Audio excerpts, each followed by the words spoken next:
This episode of Let's Talk About That includes a discussion about topics that may not be appropriate for younger listeners and viewers. Hi, Brooke. Hello. Welcome to the show. We're so glad that you're here today. Thank you. Yeah. Listen, it's a beautiful day outside. I think fall is here. I think we're arriving. We're stepping into that thing called fall. I'm ready. Yeah, I'm ready. I'm Definitely also ready. ready. Yeah. I love the seasons. I love a change. Mm-hmm. My favorite months of the year, October, November, December. Yeah, it's a good time. Happy holidays. You want to put up the Christmas tree, sing a few carols? Not yet. Not yet. Okay. Yeah, it's got to get south of like 82 degrees before the tree goes up. So. My mom always is like, "Oh, fall's here. We're gonna put the tree up." Right? Man, Come on. she's on Like, it. she's yeah, like, she's on Yes. Everybody, when everyone comes home from school and stuff, we all need to help put the tree Oh, up. you're all chipping She in. like takes advantage of Listen. everyone coming home from break. Yes. it. Now, what's your level of involvement in the tree? Do you get real invested there, or do you kind of doing the bare minimum? No, I'm invested. Yeah, good. I'm good. invested, not so much where I'm like, okay, everything needs to be perfectly like diagonal, like line up perfectly, but I'm like, makes my mom happy. Like I want to like Let's go Christmas movies while we're on it. Okay. What's on your Mount Rushmore? Just give me like one or two. Well, I feel like, okay, number one, Elf. Oh, Like, yeah. That's just Solid. like a. That's a classic. It's a classic. Yeah, It's just yeah. like, oh, we're For together sure. on that? Yeah. I like Elf too, but I didn't get the high five. It's okay. Yeah. No, I'm good. Maybe on the next one. No, Elf, and then, I don't know. Were you a Home Alone girl growing up? Kind of. We sometimes watched Home Alone. Okay. It was always Elf. Like, Yeah. we were Yeah. always Yeah. going to watch Elf Yeah. as a family. Dude, Will Ferrell. He knows how to do it. Listen. Where are you at? What's your Christmas It's go-to? always going to be Home Alone, any of them. I think Classic. because that's what my kids were watching, and so Yeah. therefore I loved it, and so therefore that's what we're going to watch. Yeah. Home Alone, Elf. I don't know. There's one more. Christmas Vacation. Oh, yeah, solid. Christmas vacation. Look, she's Brooke is showing her age. That's Yeah. so bad. Well, I mean, what is That's okay. Christmas vacation? They're going on vacation in Christmas. No, man. No, they're staying home. That's They're not- staying home. No. That ain't it. So then why is it called Christmas vacation? It was a part of the series of movies called Vacation that starred Chevy Chase, Barbara D'Angelo, or Beverly D'Angelo. I was going to get well actually on that one, but they're very funny. They're comedies. But for Christmas Vacation, they stayed home. Everybody came to them, and then just like hijinks ensued, and a Wasn't lot of much of humor. much of a vacation. No, not Chaos. for Christmas chaos. not for Clark Griswold, Chevy Chase's character. But no, that's a classic, Brooke. That's when Yeah. you need to engage for sure. Okay. A little homework for you. Yeah, guess I'll you've have got to some do that. time. You've got some time Yeah. To catch up. to catch up. It's only 88 degrees outside today, so get in the Christmas spirit, throw in. Oh, fa la la la, movie. everybody. No, I'm so glad that you're here. Brooke became one of my favorite people last year, and she knows that, and I will tell her every chance I can.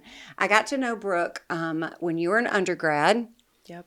It really started with you were at Union on our women's basketball team. We've talked about the fact that I'm diehard women's basketball booster seat, ticket holder, owner, but yet I just don't know a lot about basketball, but I'm cheering for you like nobody's business.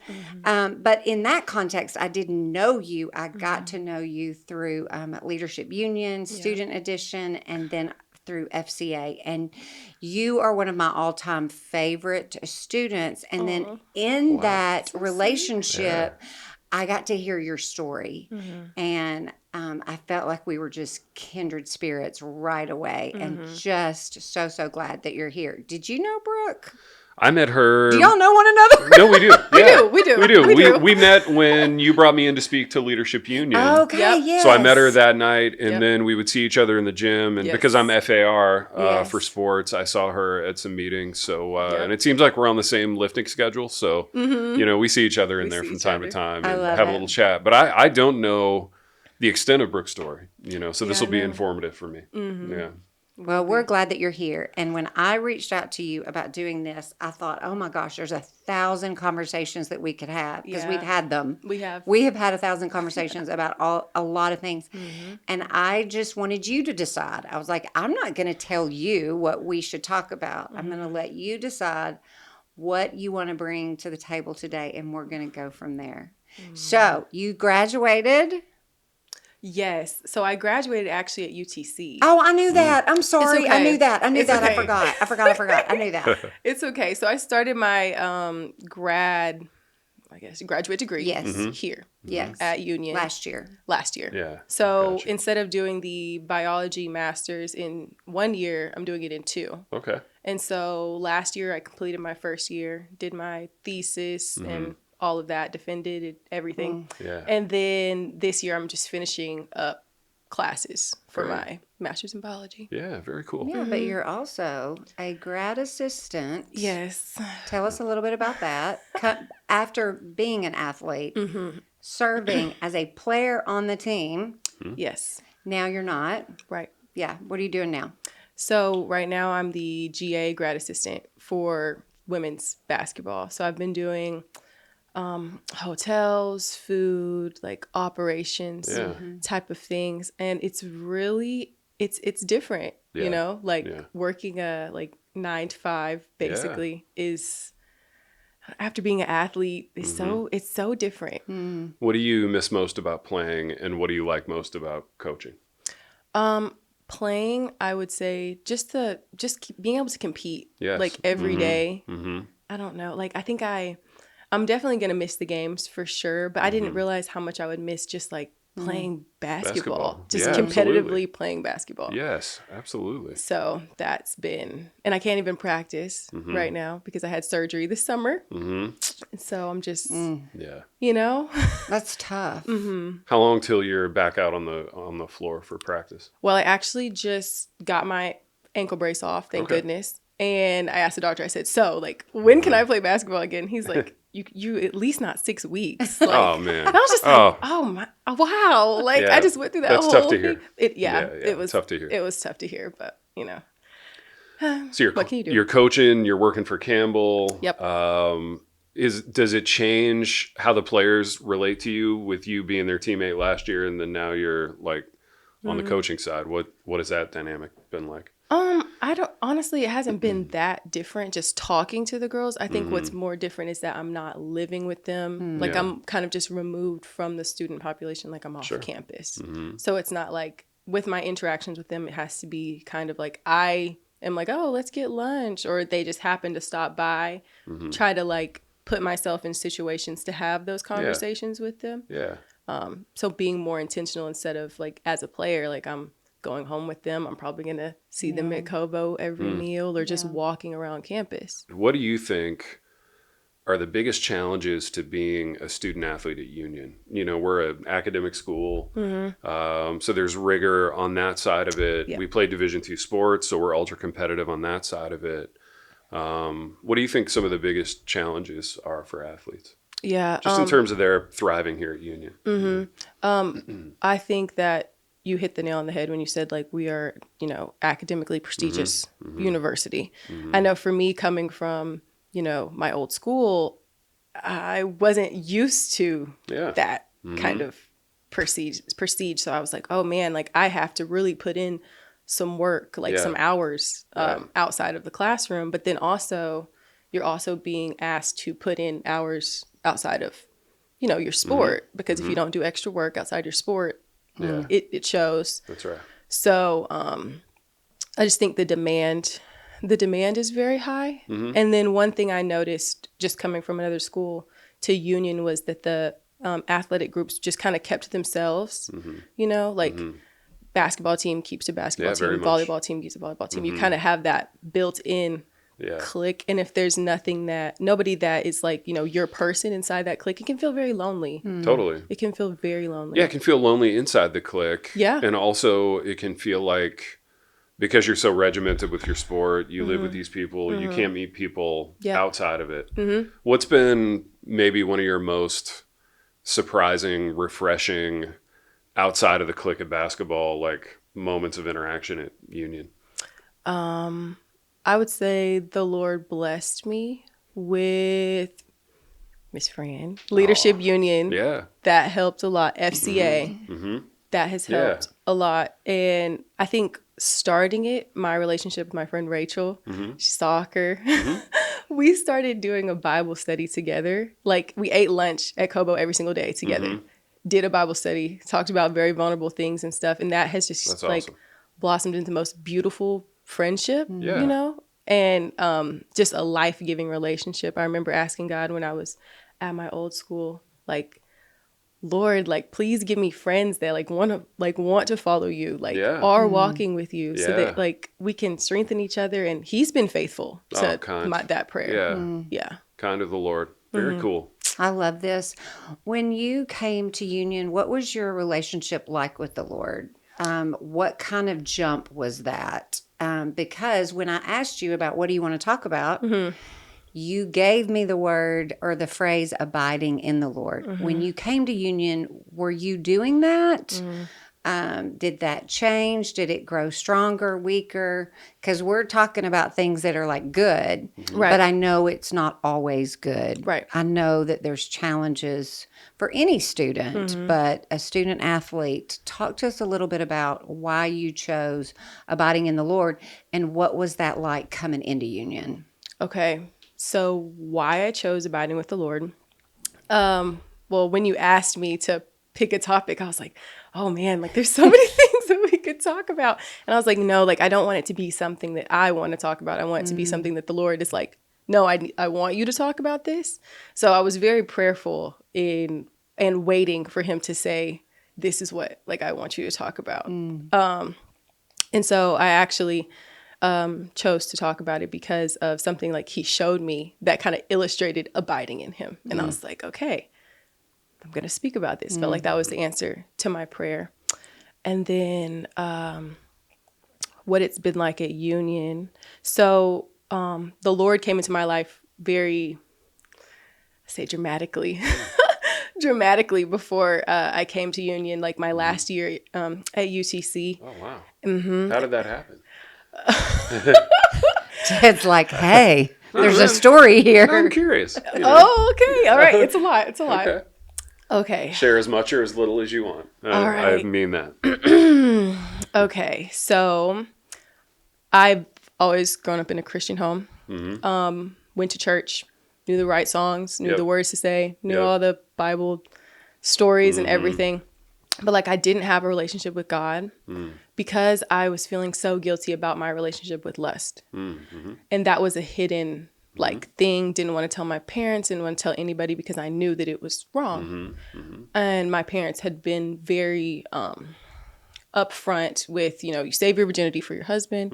You know, these are the things that you're supposed to do because God says it. So I was like, okay, God, I kind of made my relationship with the Lord about keeping my virginity for my husband. But I was open to, you know, other things because I didn't view that as my virginity, which the Lord has now corrected that in my heart. But that was where I was going into my freshman year of college. So I got with a guy and he ended up raping me. And so then I was very angry at the Lord because my whole mindset had been, this is my ticket into heaven. This is my, you know, this is my relationship with the Lord, is I'm going to keep this for you. So I was like, Lord, if you love me and you wanted me to do this for you, like, why would you allow that to be taken? And so I remember I like left that interaction and tried to step in front of a car. And because my whole identity was just gone. Started drinking, partying, just threw myself into basketball. Like I just didn't want to think about it. I didn't speak that it did happen for a year. Right. Like I didn't tell anybody. Right. Remember I told my mom first and she was like, oh, well, when are you going to tell your dad? I'm like, I don't know. You know? So then after that year, I decided to transfer to UTC because I thought like me running away from my pain, like it would just leave, it would just stay. Yeah. That did not happen. And it just got worse. And I had a few dark times drinking. And I was like, okay, well, I need to change to something else. And so I found marijuana. And I was like, oh, this is perfect. Like, perfect. It's going to take my emotions away. Right. Like, this is exactly what I need right now.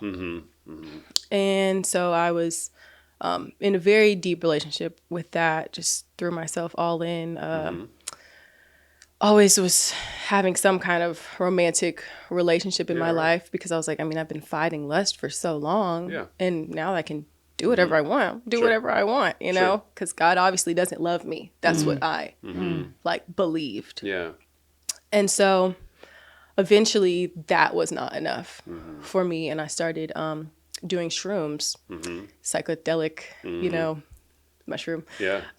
Started doing shrooms and just it got really dark. That's when it started to get really, really dark, and the Lord started to open up my eyes to some things that were going around me that I couldn't, or going on around me that I could not see before. Yeah. And they scared me. They scared me enough for me to be like, okay, I need to go to church. I remember went to this church in Chattanooga. My parents actually picked out the church and brought me there, and I wore gray leggings and a crop top. And I was like, well, if anybody says anything to me, I'm not sitting back in this church like da-da-da. They welcomed me, you know? Yeah. I did sit as far away from the pastor as I could get, you know? Yeah. But nobody judged me. They just told me that I was welcome. And I was like, okay. Then right after the service, two of these, two ladies came up to me. And they told me like, hey, like, we love you. And I was like, you love me? And they're like, yes, like, we love you. Like, we're going to take you out to eat after every service. And I was like, what? What do you mean? And I was like, you know, thinking, no, I'm not going to go out to eat with these people. And they're like, oh, no, we'll pay for it. I said, oh, okay, I'll be there. You know, I'm in college. Like, sure. Exactly. It's a free meal. So started going out to eat with them. And one of them happened to be a counselor.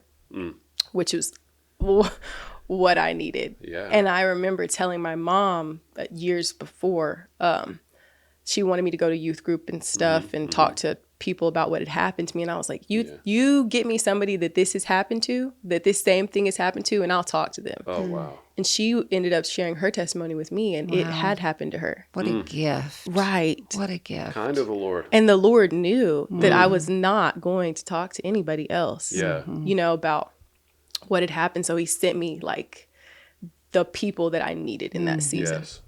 So, oh my gosh, I'm getting emotional. Oh, no. I haven't usually got emotional about this. Okay. Yeah. So it's an amazing story. Yeah. Like, truly. And it's a privilege that that you've shared it with us. Yeah. Yeah. So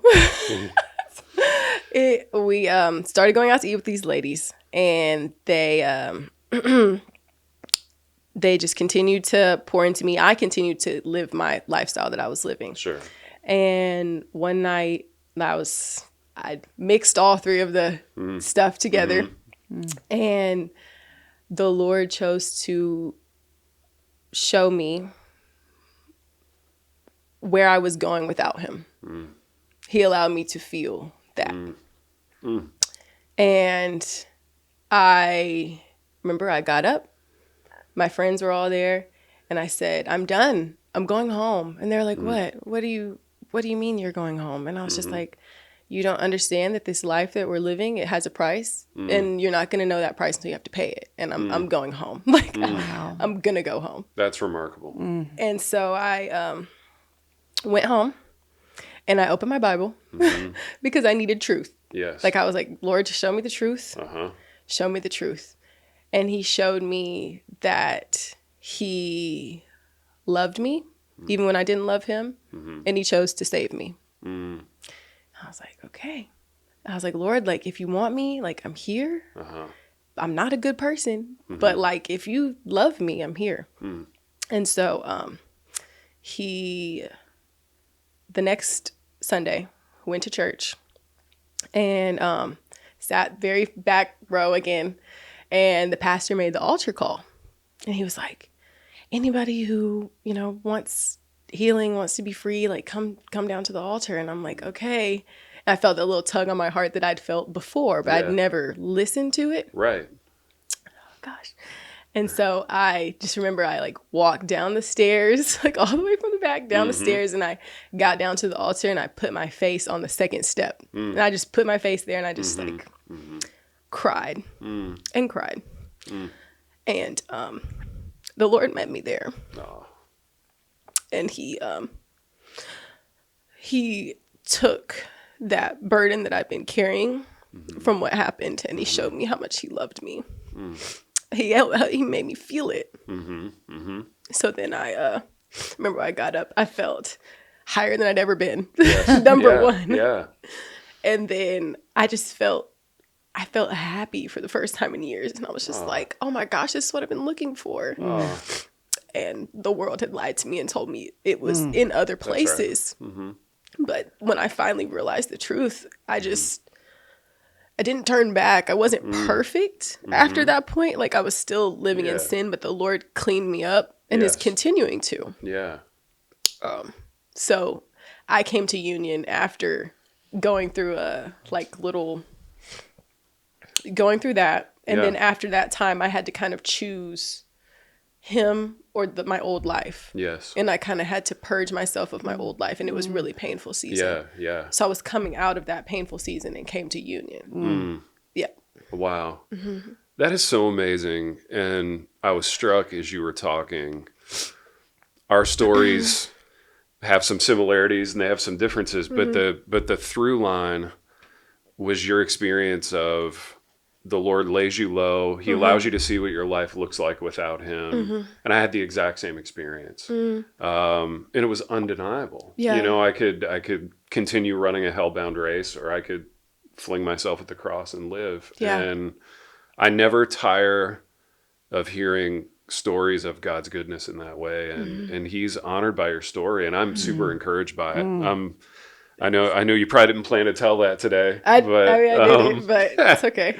And I'm sorry if I pushed, but I was just curious. And I just think the Lord is so honored by those stories. And as the body of Christ, we're built up by him, you know, and you see the power of the word. Yeah. That it's living and active. And you see the power of the local church as these women came beside you and discipled you. And it's just reminders to me that this is real. Yeah. You know, and people ask, like, why do you believe? And I say, well, you know, I can believe the Bible because it says it's true. It says it's the word of God. But then I also believe it because these great people in my life also believe it. You know, my pastor, my mother, who's so faithful. And but then I also believe it because I've experienced it, you know, and I've experienced that the word's living and active, and I've experienced the goodness of the Lord in the land of the living, even though I haven't deserved it, you know? And so, these are edifying things to talk about. And just the gentleness of the Lord, the gentleness of him as he restores. Yes. Yeah. And puts us back together again after such a painful, intense, hard, difficult season. Yeah. And then just the gentleness of him through those women at a church. Yeah. And then gently restoring you here at Union, like using this place. Yes. Using Mark Campbell, I know without a doubt, as your coach and other teammates, like how kind of the Lord. Yes. So it makes sense that this longing, this sense of abiding is there, because it's like, but I was there and now I'm here and I need to abide. I want to abide. Yes. I have to have that to survive. And so when you see that kind of progression, that beautiful thread of the Lord in your life, it's like, this is gorgeous and it doesn't get any better than this. Yeah. So I thank you for sharing everything that you share. I know your story and it's still always hard to hear and to receive, but I appreciate, it's even hard to say, but I get it. I appreciate all of us in our own stories. We appreciate where we've been because we deeply understand where we are now. Yes. Yes. So when you came to Union and this just longing for, like, it probably felt foreign. Like, what in the world is this? Yes. Coming out of that and finding my way here, how did you transition into this place that we know and love and call Union? Like, that's tough. That's that's almost whiplash. Yep. Yes, I'd never been to a Christian school at all. So coming to Union, I was like, this Is this real? Yes. I was like, wow, this is awesome. We have so many people that are seeking a relationship with the Lord. Yeah. But I think I was lonely. I was lonely at the beginning and had wanted community for so long. And then I also had made up an unrealistic expectation of Union in my mind. Interesting. Yes, because I was coming from, okay, I've been in this secular school, living this secular way. I have chosen the Lord. I have literally lost all my friends. Yeah. I am no longer, like, I completely have turned away. And now I'm here and I'm like, okay, like, it's going to be like, Yeah. everyone's going to have a Yeah. relationship with the Lord. And this is a Christian school. That was my thoughts coming in. And the Lord had to convict me because I was angry at some people saying, you know, oh, they have a relationship with the Lord, or saying they're Christian, and then I'm looking at your actions and I'm like, Yeah. that's you know the tree by the fruit it bears. Yeah. And so, but the Lord had to convict me. He was like I'm not just gentle for you, I'm gentle for them. Like, at least they know who I am. Yeah. At least they're going to church. Like, Right. you weren't. Yeah. You were not doing that. Like, no. And so I was like, okay, Lord, like that was something that the Lord had to work out in me, in my own heart. But that is I get something that. I had to walk me through.